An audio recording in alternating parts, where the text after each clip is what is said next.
في حكايات بتتحكي من سنين بس الناس بتضحك عليها وبتقول خرافات، بس الناس اللي شافوا والناس اللي عاشوا اللحظة ما رجعوش زي ما كانوا. النداهة مش خيال، النداهة صوت، النداهة لعنة، واللي بيسمع صوتها عمره ما بيرجع زي ما كان. محمود شاب في أول العشرينات ساكن في قرية هادية على أطراف الصعيد، ابن فلاح بسيط وأبوه مات من كذا سنة، وهو عايش مع أمه وأخته الصغيرة وشغال في الغيطان. الناس كلها كانت بتحبه لأنه جدع وشهم وبيخاف ربنا، بس زي أغلب الشباب ما كانش بيصدق الحكايات القديمة. في ليلة من أيام الصيف كان الجو جميل قوي في الليلة دي، وكان فيه هدوء غير عادي. محمود اتأخر وهو بيروي الزرع، وهو مروح عند الترعة الساعة 1 بعد منتصف الليل سمعها، صوت ناعم هادي بيهمس في ودنه.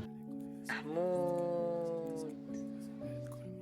وقف، اتلفت حواليه لكن مفيش حد. النداهة: محمود تعالى. كأن رجل اتشدت لوحدها، كأنه في خيط بيجذبه ناحية الصوت، وسمع النداهة وراح لها. تاني يوم محمود مرجعش البيت، أمه بدأت تقلق وخرجت تدور عليه. جيرانه وأهله وكل شباب القرية كان بيدوروا عليه، لكن محمود ملوش أي أثر. وبعد يومين محمود رجع، بس ما كانش هو، كان جسمه، بس دي ما كانتش روحه. وشه كان مخطوف وعينيه مش بتتحرك، وبقه عمال يقول شوية طلاسم أكنه بيقرأ حاجة. وبعد كده قال لهم إنه وقع في الترعة، لكن مامته ما صدقتهوش لأنها شافت علامات غريبة على رقبته أكنها صابع حد بس طويلة شوية. من يوم ما رجع ومحمود اتغير، بقى مش بيبات في البيت، بقى بيروح ناحية الترعة كل يوم بالليل ويقعد يتكلم مع حد ومحدش عارف هو مين ده. وفي يوم الجيران سمعوا وهو بيقول بصوت مش صوته: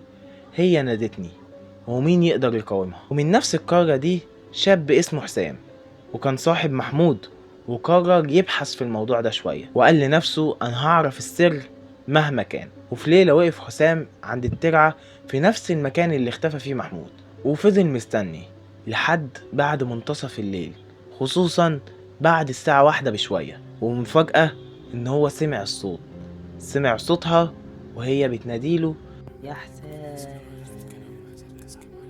لكن حسام كان محضر نفسه، كان معاه مصحف، وأول ما سمع وهي بتنادي قفل ودانه وبدأ يقرأ قرآن بصوت عالي جدا، لحد ما الصوت اللي كان بيندهله بدأ يصرخ والدنيا بردت فجأة.